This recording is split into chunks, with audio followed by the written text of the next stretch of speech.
Каталог на омадьосванията за броня. Автор Ивон Биен, изследовател на Синода.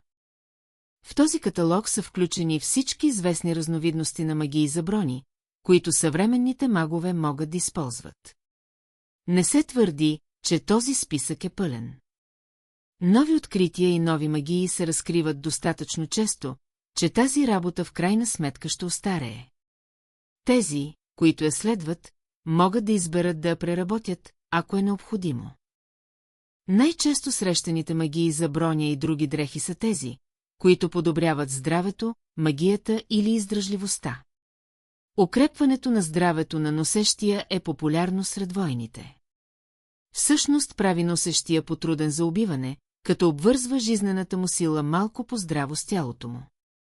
Укрепването на магията се среща по-често в дрехите, защото мадьосниците са склонни да избягват обемисти, ограничаващи брони.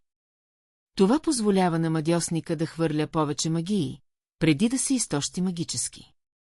Укрепването на издръжливостта е второстепенен избор за бойците. Те се уморяват побързо, но не оцеляват по-добре след раните си. Съществува широк спектър от физически и психически качества или умения, които могат да бъдат подсилени чрез омадьосвания. Те са толкова много, колкото са мадьосниците с въображение. Няколко избрани примера са стрелба с лък, промъкване, заклинание и носене на оръжие. Фокусът винаги е доста тесен. Има дори примери за ръкавици, които са омадьосани, за да подобрят способността на носещия ги да омадьосва предмети.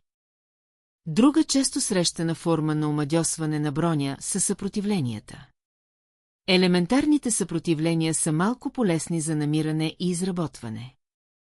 Те правят носещия по малко податлив на изгаряне, замръзване и шокове. Съществуват и съпротивления срещу отрови и омадьосвания, които ще устолят на всички форми на магия. Необичайна двойка магии са водно дишане и заглушаване. Първото позволява на носещия го да плува под вода за неопределено време. Второто напълно заглушава звънтенето и тръкането на бронята, така че носещията се движи потихо.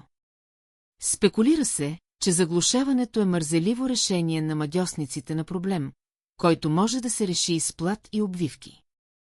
Най-редките магии увеличават скоростта на възстановяване на здраве, магия или издръжливост. Носителят всъщност лекува раните си, докато вие наблюдавате, дори и да е в разгара на битка. Мадьосниците обикновено възстановяват магическата си енергия с умерено темпо. Носенето на тази броня прави това възстановяване много по-бързо.